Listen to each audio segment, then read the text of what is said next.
Hello दोस्तों, Azamgarh intelligence YouTube channel पर आप सभी का हार्दिक स्वागत है। आज के इस वीडियो में हम लोग पढ़ने वाले हैं कैलेंडर के बारे में। पिछली जो वीडियो थी उसमें हमने रीजनिंग क्या होता है उसका सामान्य परिचय के बारे में हमने आपको बताया हुआ था। तो उसी के अंतर्गत जनरल मेंटल एबिलिटी यानी सामान्य मानसिक अभिक्षमता के अंतर्गत हम लोग पढ़ने वाले हैं आज कैलेंडर को। कैलेंडर जो टर्म है वो कैलेंडरी से लिया गया है, जिसका मतलब होता है कॉलिंग ऑफ मून। यानी कि प्राचीन समय में लोग जो दिनों का निर्धारण करते थे वह चंद्रमा को देख करके करते थे। इसी वजह से ये जो है कैलेंडरी शब्द से मिलकर के से बनाया हुआ है calling of a new moon. ये एक लैटिन शब्द कैलेंडियम से भी इसकी उत्पत्ति मानी जाती है, जिसका मतलब होता है अकाउंट बुक या रजिस्टर। तो कैलेंडर होता क्या है? Basically calendar is a system of organising days, यानी कि कैलेंडर वह एक व्यवस्था है जिसके अंतर्गत दिनों को व्यवस्थित किया जाता है। हम जानते हैं कि दिनों को घंटों को जोड़ करके दिन बनाया जाता है, दिन को जोड़ करके सप्ताह, सप्ताह को जोड़ करके माह और फिर माह से बनता है वर्ष। तो इसीलिए इसको कहा जाता है system of organising days is called calendar. सबसे प्राचीन जो कैलेंडर माना जाता है वह कैलेंडर माना जाता है रोमन कैलेंडर। और ये रोमन कैलेंडर में प्रारंभ में 304 दिन हुआ करते थे। बाद में इसमें जूलियस सीजर ने 66 दिन, किसने? जूलियस सीजर ने इसमें 66 दिन जोड़ करके इस कैलेंडर को 370 दिन का बनाया था। 370 दिन का बनाया हुआ था। और फिर इसको इन्होंने 12 से डिवाइड करके, 12 से भाग दे करके ये लगभग कल्पना करते हैं कि 30 दिन का जो होता है वह एक माह की संकल्पना इन्होंने रखी थी जूलियस सीजर ने। परंतु यह वैज्ञानिक नहीं थी। आने वाले कुछ समय के बाद अगर यह इसी पद्धति से चलता रहता तो कैलेंडर वो खराब हो जाता है। तो यह उतने वैज्ञानिक नहीं थी, इसलिए जूलियस सीजर के द्वारा दिया गया यह रोमन कैलेंडर में जो सुधार किया था जूलियस सीजर जी ने, इसके बावजूद भी जो रोमन कैलेंडर है वो विख्यात नहीं हो पाया। इसके बाद रोमन कैलेंडर के बाद पोप ग्रेगरी हैं, इन्होंने एक कैलेंडर दिया जिसको ग्रेगेरियन, इनके नाम पर ही ग्रेगेरियन कैलेंडर कहा जाता है। पोप ग्रेगरी ने जो कैलेंडर दिया उसको पोप ग्रेगरी या ग्रेगेरियन कैलेंडर के नाम से जाना जाता है। और वही सबसे ज्यादा वैज्ञानिक और तर्क संगत है और वही अब तक चलता चला आ रहा है। तो क्या ऐसी खास बातें थी पोप ग्रेगरी द्वारा दिए गए इस ग्रेगेरियन कैलेंडर में? क्या खास बात ऐसी थी जिसकी वजह से इसको अंतरराष्ट्रीय मान्यता मिली, उसको हम लोग जानते हैं। तो सबसे पहले हम ये देखते हैं कि जो ग्रेगरी जी थे ये पहले ऐसे व्यक्ति थे जिन्होंने दिन को परिभाषित किया था कि दिन बराबर क्या होता है। फिर इन्होंने सौर्य वर्ष को परिभाषित किया था। ये पहले ऐसे व्यक्ति थे जिन्होंने साधारण वर्ष और लीप वर्ष की व्याख्या विधिवत और वैज्ञानिक ढंग से किया हुआ था। तो ये पोप ग्रेगरी जी कहते हैं कि दिन का अर्थ क्या होता है, एक दिन में 24 घंटे जो होते हैं वह क्यों होते हैं, यह बताने का श्रेय जो है वो पोप ग्रेगरी को जाता है। और वही इस आधार पर एक दिन की परिकल्पना रखते हैं कि एक दिन में 24 घंटे होते हैं। तो क्या कहते हैं कि जो पृथ्वी होती है, पृथ्वी जब अपनी धुरी पर घूर्णन करते हुए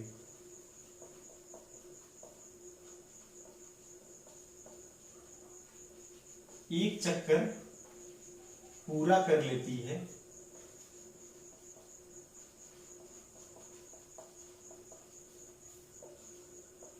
वही क्या होता है, वही एक दिन होता है।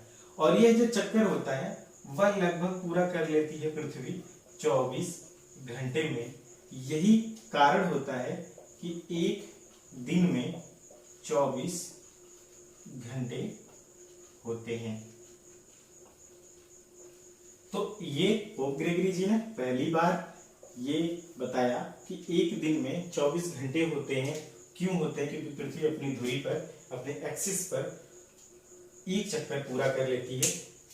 ये खुद की पृथ्वी की अगर धुरी है तो यहाँ से, ये क्या इसको मानते हैं, यहाँ से घूम करके फिर से यहीं पर आ जाती है, वो घूर्णन गति कहलाती है। तो उसके द्वारा जो एक चक्कर पूरा करती है उसमें लगते हैं कुल 24 घंटे। यही कारण होता है कि एक दिन में 24 घंटे होते हैं। फिर इसके बाद ये सौर वर्ष को परिभाषित करते हैं। सौर्य वर्ष, तो नाम से स्पष्ट हो रहा होगा, सौर्य मतलब सूर्य की परिक्रमा करना। कौन परिक्रमा करती है? पृथ्वी परिक्रमा करती है। तो जब पृथ्वी सूर्य की परिक्रमा, ये समझिए सूर्य है, तो जब पृथ्वी सूर्य की परिक्रमा एक चक्कर जब पूरा करती है, परिक्रमा करते हुए एक चक्कर जब पूरा कर लेती है इस तरह से, तो इसे ही कहा जाता है सौर्य वर्ष। यानी पृथ्वी जब सूर्य का एक चक्कर पूरी तरह से कंप्लीट कर लेती है तो उसे ही कहा जाता है सौर्य वर्ष। और ये कितने दिन में करती है? लगभग 365 दिन, 5 घंटे 48 मिनट और 47 सही 1/2 सेकेंड। कितना समय लेता है? 365 दिन, 5 घंटे 48 मिनट 47 सही 1/2 सेकेंड। इतना जो है समय लेते हैं। हम लोग क्या जानते हैं कि एक वर्ष में कुल 365 दिन होते हैं, लेकिन ये जो है 5 घंटा 48 मिनट 47 सही 1/2 सेकेंड, वो हम छोड़ देते हैं। तो वो जो अगर हम काफी लंबे समय तक छोड़ दें तो क्या होगा उस कंडीशन में? ये जो कैलेंडर जो हम पढ़ रहे हैं वो खराब हो जाएगा, क्योंकि उतना जो है एक मैथमेटिकल एरर 5 घंटा 48 मिनट 47 से 1/2 सेकेंड लगभग 6 घंटा वो क्या कर छोड़ दिए जाने पर क्या होगा? कैलेंडर खराब हो जाएगा। तो पोप ग्रेगरी ही वो व्यक्ति थे जिन्होंने फिर वर्ष को 2 भागों में विभाजित करके बताया कि एक वर्ष होता है साधारण वर्ष और एक वर्ष होता है लीप वर्ष। तो साधारण वर्ष में उन्होंने जो संख्या बताई दिनों की वो 365 दिन, और लीप वर्ष में उन्होंने बताया कितना? 366 दिन। इसको अगर आप दशमलव में देखना चाहें तो इसको लिख सकते हैं 365.2422 दिन भी इसको हम लिख सकते हैं। तो आइए देखते हैं, जब वो बताते हैं साधारण वर्ष और लीप वर्ष तो उसको हम लोग देखते हैं क्या बताते हैं साधारण वर्ष और लीप वर्ष में। देखिए वर्ष है, वर्ष को ये डिवाइड करते हैं, इसको ईयर बोलते हैं। तो इसको डिवाइड करते हैं किसमें? साधारण वर्ष में और फिर लीप वर्ष में। साधारण वर्ष में बताते हैं ये कितने दिन बताते हैं? 365 दिन। और जबकि लीप वर्ष में ये बताते हैं 366 दिन। 365 दिन और 366 दिन। तो क्या ऐसा ये अपनी मर्जी से ये बता दे रहे हैं कि लीप वर्ष में 366 दिन, एक दिन ज्यादा बता दे रहे हैं, एक्स्ट्रा बता दे रहे हैं, और क्या अपनी मर्जी से 365 दिन यहाँ पर बता दे रहे हैं? नहीं, वो जो बता रहे हैं उसके पीछे एक वैज्ञानिकता है। वो क्या है? अभी हम लोगों ने पीछे देखा कि एक सौर वर्ष बराबर 365 दिन, 5 घंटे 48 मिनट और 47 सही 1/2 सेकेंड। यानी कि ये इसको अप्रॉक्सीमेटली हम लोग बोल सकते हैं 6 घंटे। तो ये एक वर्ष में 6 घंटा ज्यादा हो जा रहा है, तो अगर इसमें हम 4 से गुणा कर दें तो ये लगभग हो जाएगा 24 घंटा। और हम जानते हैं कि 24 घंटा बराबर होता है एक दिन। यानी कि अगर हम लोग जैसा मानते हैं कि एक साधारण वर्ष में 365 दिन होता है, तो हम 365 दिन का मान लिए। अगर हमने इसको छोड़ दिया तो 4 वर्ष बाद ये लगभग एक दिन के बराबर हो जाएगा। इसी तरह से 40 वर्षों बाद यहाँ पर 4 दिन हो जाएगा। इसी तरह से हम बढ़ते चले जाएंगे तो कैलेंडर अंत तक खराब हो जाएगा। तो यही बात ये बताते हैं कि ये साधारण वर्ष बताते हैं उसमें कहते हैं 365 दिन, और जो लीप वर्ष बताते हैं वो कहते हैं कि हर 4 वर्ष बाद लीप वर्ष आएगा। कब? हर 4 वर्ष बाद लीप वर्ष आएगा, तो उसमें वो 366 दिन बताते हैं। तो यही जो 6-6 घंटे हर साल छूट जा रहा था, 4 वर्षों बाद ये एक दिन के बराबर हो जा रहा था, तो यही 4 जो एक दिन है वो यहाँ पर आकर के जुड़ता है और लीप वर्ष में 366 दिन हो जाते हैं। और वो बताते हैं कि जो लीप वर्ष है वह प्रत्येक 4 वर्ष बाद आता है। लीप वर्ष प्रत्येक कितने वर्ष बाद आता है? 4 वर्षों बाद आता है। यानी कि अगर कोई भी वर्ष लिखा हो, अगर उस वर्ष में 4 से भाग चला जाता है पूरी तरह से, ये पूरी तरह से अगर कट जाता है तो वो लीप वर्ष होगा। अगर पूरी तरह से नहीं कटता है तो वो साधारण वर्ष होगा। तो एक चीज आपको पता चली कि कैसे आपको साधारण वर्ष और लीप वर्ष भी आप यहीं से ज्ञात कर सकते हैं, जो इन्होंने बताया कि प्रत्येक 4 वर्ष बाद लीप वर्ष आता है। यानी कि किसी भी वर्ष में अगर हम 4 से भाग दें और वो पूरी तरह से कट जाए तो इसका मतलब वो लीप वर्ष है। अगर वो पूरी तरह से नहीं कटता है तो इसका मतलब वो साधारण वर्ष है।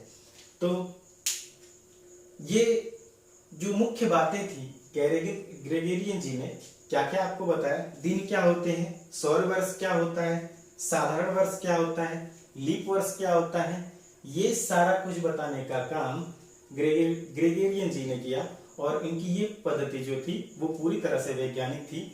इसी वजह से इस कैलेंडर को, ग्रेगोरियन कैलेंडर को सबसे ज्यादा मान्यता दी गई। तो कुछ खास हमने नहीं लिखा है, ये चीजें लिखी हैं, आप चाहें तो इसका स्क्रीनशॉट ले सकते हैं।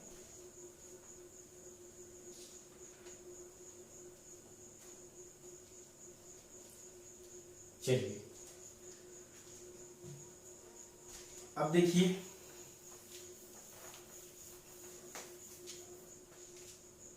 इन्होंने एक और चीज बताई, वो क्या है? देखिए ये 6 घंटे, ये लगभग 6 घंटे, पूरा 6 घंटा तो नहीं है ना, मतलब इसको दशमलव में लिखा जाए तो इसको हम लिख सकते हैं 2 4 2 2। इसको अब ये वाला पार्ट उठाते हैं। हम लोगों ने 4-6 घंटे के हिसाब से प्रत्येक 4 वर्ष में 4 से गुणा करके 24 निकाल लिया था और बता दिए कि लगभग एक दिन। परंतु ये हमने मान लिया था, या ग्रेगोरियन जी ने उसको मान करके बताया था, परंतु एक्चुअल में वो ये है, मतलब 0.2422 इतना है। इसमें हमको 4 से अगर गुणा करना है, हम 4 से गुणा करते हैं तो यह होगा 4 दूनी 8, 4 दूनी 8, 4 चौक 16, 1 4 दूनी 8 और 1 9, यानी कि 0.9688 होता है। एक नहीं होता है पूरा, एक से काफी कुछ कम है। तो वो जो हम ज्यादा ले रहे हैं यहाँ पर, लगभग 1 मान करके हमने हम आगे बढ़ गए 1 दिन मान करके, पर वास्तव में 1 दिन नहीं होता, 0.9688 दिन होता है, 1 नहीं होता है। तो हमने कुछ ज्यादा ले लिया था यहाँ पर 1 मान करके। तो एक्चुअल में इसको हम 1 में से घटाएंगे, 1 के आगे हम 0 लिखते हैं, इस तरह से हम लोग घटाते हैं। दशमलव का घटाना आप सब लोग जानते होंगे, ऐसे घटाते हैं। तो यहाँ हो जाएगा 2, यहाँ हो जाएगा 1, यहाँ हो जाएगा 3 और ये 0 और ये, मतलब 0.0313 हम ज्यादा ले रहे हैं। अब आप कहेंगे इतने से क्या होता है, इतने से 2-4 सालों में तो कुछ नहीं होता है। लेकिन अगर इसमें हम 10 या 100 से गुणा कर दें तो ये 3 अंक दशमलव जो है वो यहाँ आ जाएगा, नहीं 3.12 दिन 100 वर्षों में ज्यादा हो जाएगा। यानी कि अगर हमने इतना छोड़ दिया, जो हम 1 मान करके यहाँ पर हमने जोड़ लिया था, 1 दिन 1 मान लिए थे कि हाँ लगभग 24 घंटे यानी लगभग 1 दिन के बराबर हो गया, परंतु वो लगभग 1 दिन हम माने थे, पूरा 1 दिन नहीं है, हमने कुछ ज्यादा लिया था। तो हमने जो ज्यादा ले लिया था वो भी एक मैथमेटिकल एरर क्रिएट करेगा। तो उसको कैसे हल करेंगे, उस समस्या का समाधान कैसे करेंगे, उसकी भी व्याख्या जो है वो ग्रेगोरियन जी ने किया था। इसी वजह से इनके इस कैलेंडर को अंतरराष्ट्रीय मान्यता मिली और हम और आज आप उसी को पढ़ रहे हैं और वही प्रतियोगी परीक्षाओं में पूछा भी जाता है वहां से प्रश्न। तो आइए देखते हैं। तो ये जो 3.12 दिन जो हम ज्यादा ले रहे थे वो उसको हम कहाँ से मैनेज करेंगे, तो उसको हम इस तरह से मैनेज करेंगे। देखिए कि हम जानते हैं कि प्रत्येक 4 वर्ष बाद, प्रत्येक 4 वर्ष बाद क्या आता है, लीप वर्ष आता है, लीप वर्ष आता है। तो अगर हम कहें कि प्रत्येक 4 वर्ष बाद लीप वर्ष आता है, तो 100 वर्ष में कितने लीप वर्ष आएंगे, ये हम कैसे पता करेंगे, तो हम यही सेम काम करेंगे। 100 वर्ष जो है लिखेंगे और इसमें 4 से भाग देंगे, 4 दूनी का 8, यहाँ पर 2 और 4 पच्चे 20। तो यहाँ पर हो जाएगा कितने वर्ष, ये जो ऊपर आता है उसको हम कहते हैं लीप। उसको भी हम देखेंगे कैसे लीप वर्ष और कैसे साधारण वर्ष निकालते हैं, उसको भी हम देखते हैं। अभी यहाँ पर जो बताने का हमारा उद्देश्य सिर्फ उतना समझा जाए, फिर इसको आगे देखते हैं। तो यानी कि लगभग 25 जो होंगे वो क्या हो जाएंगे, लीप वर्ष हो जाएंगे। तो इसी तरह से ये 100 वर्ष है। इसी तरह से अगर हम 400 वर्षों में निकालें तो लीप वर्षों की संख्या कितनी हो जानी चाहिए, 100 लीप वर्ष होने चाहिए। परंतु 400 वर्षों में 100 लीप वर्ष नहीं रखे जाते हैं, क्योंकि जो ये 3 दिन हम ज्यादा ले रहे हैं, 0.9688 था, लेकिन हम 1 मान करके चले और हमने इतना ज्यादा ले लिया, तो 100 वर्षों में 3 दिन ज्यादा हो गया था, तो यही 3 दिन हमको घटाना पड़ेगा इस लीप वर्ष में से। तो यानी कि 400 वर्षों में कुल लीप वर्षों की संख्या कितनी हो जाती है, 97 हो जाती है। देखिए कितना वैज्ञानिक तरीके से कैलेंडर को परिभाषित किया ग्रेगोरियन जी ने। इसी वजह से ग्रेगोरियन कैलेंडर को बहुत ही अधिक मान्यता दी जाती है और अंतरराष्ट्रीय मान्यता इसको मिली हुई है। तो आइए अब इसको हम लोग देखते हैं। यहाँ से कैलेंडर में ये बेसिक्स थे कैलेंडर के। अब कैलेंडर को जहां से समझना है आपको और बेहतर तरीके से, वहां से हम आपको ले चलते हैं। आइए, जैसे अब हमको पता करना आना चाहिए कि साधारण वर्ष और लीप वर्ष। क्या पता करना है हमको, साधारण वर्ष एवं लीप वर्ष। लीप वर्ष। अब आपके सामने एक प्रश्न है कि 100 वर्ष, इसको छोड़ लेते हैं, 125 वर्ष में कितने साधारण एवं कितने लीप वर्ष होंगे, ये एक प्रश्न है। तो हम क्या करेंगे, हम जानते हैं कि प्रत्येक 4 वर्ष बाद क्या आता है, लीप वर्ष आता है। तो हम क्या करेंगे, 125 में 4 से भाग दे देंगे। 4 से भाग देंगे, ये हो जाएगा 4 तिहाई 12, ये कट जाएगा, यहाँ पर आएगा 5 4 के 4 और यहाँ आ जाएगा 1। तो ये जो ऊपर आता है 4 से भाग देंगे तो जो ऊपर आता है यही क्या होता है, लीप वर्ष आता है। हम इसको क्या कहते हैं, इसको कहते हैं भाजक, इसको क्या कहते हैं, भाज्य, और इसको क्या कहते हैं, भागफल, और इसको क्या कहते हैं, शेषफल। यही कहते हैं। मैथ आप सभी लोगों ने पढ़ा होगा तो आप इस बात को जानते होंगे। यही कहते हैं हम इसको। क्या होता है भाजक, क्या होता है भाज्य और क्या होता है भागफल। तो जो भागफल प्राप्त होता है, देखिए 4, यहाँ पर देखिए 4 से, और यह भी 4 अक्षर वाला यहाँ पर देखेंगे भागफल। तो इसको आप देखेंगे कि 4 से जब भाग देंगे तो ऊपर वाला लेंगे, है ना, भागफल लेंगे।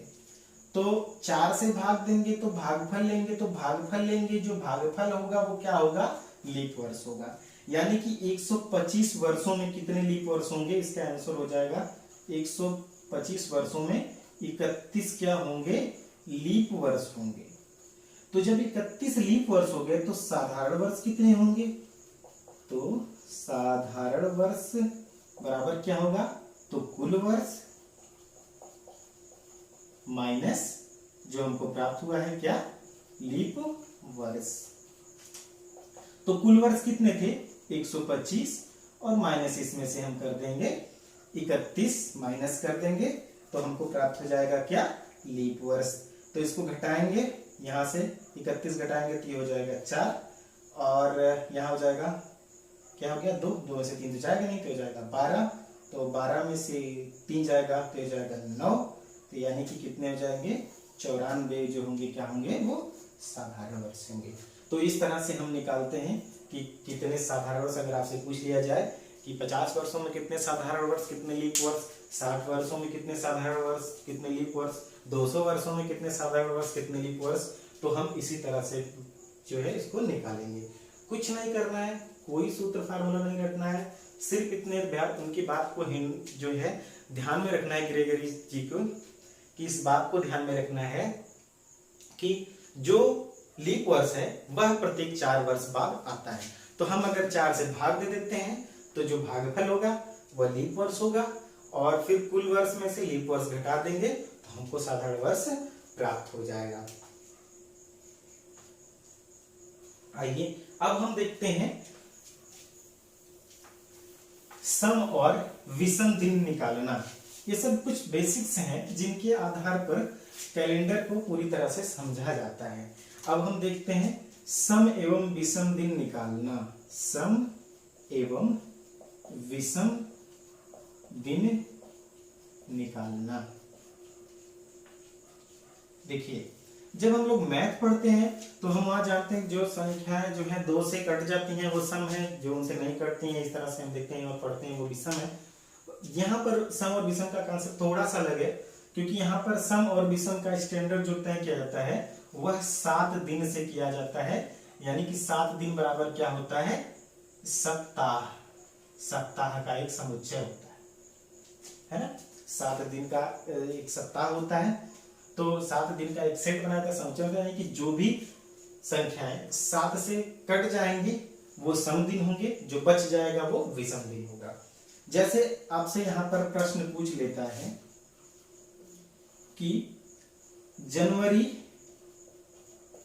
माह में सम एवं विषम दिनों की संख्या क्या होगी। तो जनवरी माह हम जानते हैं कि जनवरी जो होता है उसमें कुल कितने दिन होते हैं, 31 दिन होते हैं। तो हम क्या करेंगे, 31 में 7 से भाग देंगे, क्योंकि 7 दिन का एक सप्ताह होता है। यही हमको बताना, जो सप्ताह होगा वो सम है और जो सप्ताह के तक बच जाएगा वही क्या है, विषम है। तो भाग देंगे तो हो जाएगा 7 चौक 28, तो यहां पर बच जाएगा 3, यानी कि 3 विषम दिन। ये जो नीचे प्राप्त हो रहा है शेष फल बराबर होता है विषम दिन। और सम दिन कितने होंगे, तो 4 सप्ताह, तो 4 गुणे 7 7 चौक 28 दिन क्या होंगे, वो सम दिन होंगे। बाकी जो बच गया वो क्या हो गया, विषम दिन हो गया। तो इस तरह से हम पता करते हैं कि जो है कितने किस माह में कितने सम दिन और कितने विषम दिन होते हैं। अब आप दूसरा उदाहरण ले लेते हैं हम। दूसरा उदाहरण, अगर आपसे पूछ ले कि साधारण वर्ष में कितने विषम दिन, साधारण वर्ष में कितने विषम दिन, तो हम जानते हैं कि साधारण वर्ष में कुल कितने दिन होते हैं, 365 दिन। इसमें किससे भाग देना है विषम दिन निकालने के लिए, 7। तो भाग देंगे, 7 बचे 35 आएगा यहाँ पर 1 और ये 5, 7 दूनी 14, तो यहाँ पर आ जाएगा 1। यानी कि साधारण वर्ष में विषम दिनों की संख्या बराबर 1। अब एक और बात, एक वर्ष में कुल कितने सप्ताह होते हैं, तो जो ऊपर प्राप्त हुआ है वह क्या हो जाता है, इतने सप्ताह होते हैं। यानी कि ये यहां से ही निकल करके आ गया कि एक वर्ष में कुल 52 सप्ताह होते हैं। थोड़ा सा फास्ट लिखे हैं तो राइटिंग अच्छा नहीं लग रहा होगा, फिर भी आप देखिए, आपको समझने से ज़्यादा मतलब है। तो आप ये क्या समझें कि 365 दिन को 7 से भाग देंगे तो जो शेष फल आएगा वो विषम दिन हो गया। जो ऊपर प्राप्त हुआ इसमें 7 से गुणा करेंगे तो विषम दिन प्राप्त हो जाएंगे। और एक वर्ष में कुल कितने सप्ताह होते हैं? 52 सप्ताह होते हैं। वहीं अगर पूछ ले कि लीप वर्ष में कितने विषम दिन, कितने विषम दिन, अगर पूछ ले कि लीप वर्ष में कितने विषम दिन, तो लीप वर्ष में दिनों की संख्या कितनी होती है? 366। भाग देंगे इसमें किससे? 7, 7 बचे 35, 1 और 7 दूनी 14, बचेगा क्या? 2। यानी कि लीप वर्ष में विषम दिनों की संख्या बराबर क्या हो जाएगा? 2 दिन हो जाएगा। चलिए आइए कुछ और चीजें जानते हैं जो हमें जरूरी है इस कैलेंडर को समझने के लिए। तो हम बनाते हैं एक थोड़ा सा सप्ताह का अपना एक सर्किल और यहां सेट करते हैं 0 या 7वां दिन अगर होगा तो उसको हम कहते हैं रविवार, और पहला दिन अगर है तो उसको क्या बोलेंगे हम? सोमवार। दूसरा दिन है उसको हम क्या बोलेंगे? मंगलवार। तीसरा दिन इसको हो जाएगा बुधवार। ये सर्किल याद रखना है।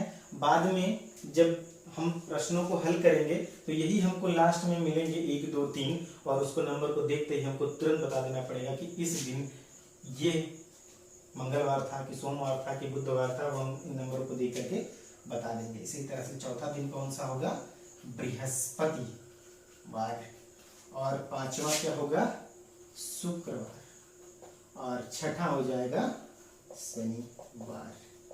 तो ये महत्वपूर्ण है, इसको आप जो है जरूर नोट कर लें तुरंत। हम आपको 5 सेकंड का समय देते हैं।